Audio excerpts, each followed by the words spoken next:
Hi, I'm Justin. From now on, let's talk about DR plan of ABC Health Insurance. As you can see, firstly, this presentation briefly examines the impact of the 2011 earthquake in Christchurch, and then let's look at what companies usually have to prepare for these disasters. Finally, we will review our own DR plan and the budget needed. The Canterbury earthquake of 2010 and 2011 has been the most devastating earthquake in a major city in New Zealand since 1931. On the morning of September 4th, 2010, an earthquake of magnitude 7.1 occurred in the suburbs of Christchurch. This caused severe damage to many homes, but the city center was not seriously damaged. Almost 6 months later, on February 22nd, 2011, an earthquake of magnitude 6.3 occurred near Christchurch city center. The damage increased because it was lunchtime on Tuesday, so some Christchurch residents lost their homes and had to live for weeks without drinking water. Because of these two earthquakes, the greatest amount of insurance claims in New Zealand's history was in the largest amount. After the first earthquake, over 400,000 claims were filed with the EQC, and about 91% of the downtown homes were damaged. Though such misfortunes should not be resumed, many scholars say the earthquake in New Zealand is not over. So ABC, based in Auckland and Christchurch, should prepare for this worst situation. In particular, insurance companies whose corporate value depends on reputation are very important to cope with disasters. So disaster recovery measures for information assets are absolutely important, not only for the workers, but also for the clients. According to a survey conducted by BSI in March 2000, 2012, 81% of organizations that have established the Business Continuity Plan, short for BCP, have reported a significant reduction in disruption or loss due to job paralysis. In fact, it has been shown that it also helps strengthen the organizational risk management capacity and reduce operating costs. To sum up, the difference between a company that overcame such a catastrophe and a company that couldn't endure those depends on whether the BCP has been prepared in advance, whether it has DR, or if DR is properly managed. PCP means a series of plans to minimize the damage caused by disasters and to recover quickly to normal business. The importance of PCP was highlighted by the 9/11 in the US in 2001 and the Indian Ocean tsunami in 2004.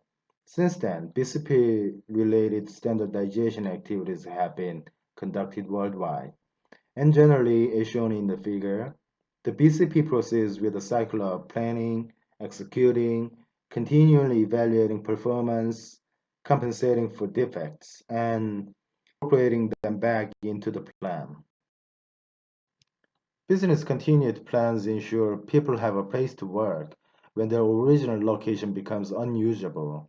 BCP should outline essential business functions, clearly identify those systems and processes that must operate without interruption, and specify how to maintain them. It should take into account any possible business disruption. A DR plan is a broad term that describes a process to recover disrupted IT systems, networks, and other critical assets. So having a DR site is a crucial factor. when planning organizations' recovery from any disaster. In order to make our BCP, first, we should take into account the RTO and RPO of each process, determined according to pre-evaluated business restoration priorities, thereby recovering major IT resources in sequence within a maximum of 24 hours in our cases. In the event of a business disruption, disaster recovery system personnel should be contacted promptly and fulfill their respective roles. When a disaster report is received for the first time, as you can see in the table, it is notified to each recovery agent and the extent of the damage is identified and a disaster is declared. When a disaster is declared, it is necessary to switch the service to the DR center by the designated disaster recovery role and procedure within the shortest time, including these activities. After the service transition is completed, the following activities are performed to restore the main center. In the meantime, the DR center has been regarded as the exclusive property of large corporations with huge budgets. However, the recent cloud-based DR centers are wrecking these myths while effectively reducing deployment and operational costs. For example, savings of more than 50% over conventional installation costs are possible. In addition, it is possible to maximize the operating efficiency by flexible action by distinguishing between normal and emergency situations. In normal times, while maintaining the standby state, minimizing the use of computer resources, it is possible to respond promptly by increasing the resource capacity flex- flexibly in the event of an emergency.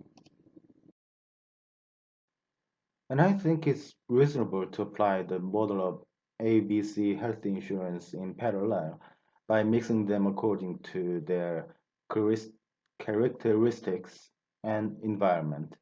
That is, both legacy and DR are configured in the management area so that the entire DR system can be managed.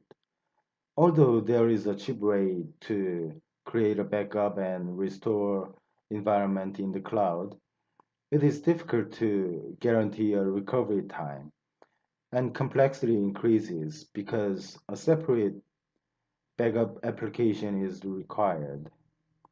In conclusion, this project intends to use Microsoft's Azure, a kind of DR-only SaaS. Finally, I reviewed the budget for building the Cloud DR Center.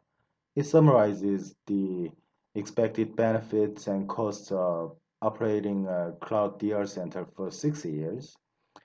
The gray part is for benefits, and you can check the purchase, operating, and labor costs that arise when we build it ourselves.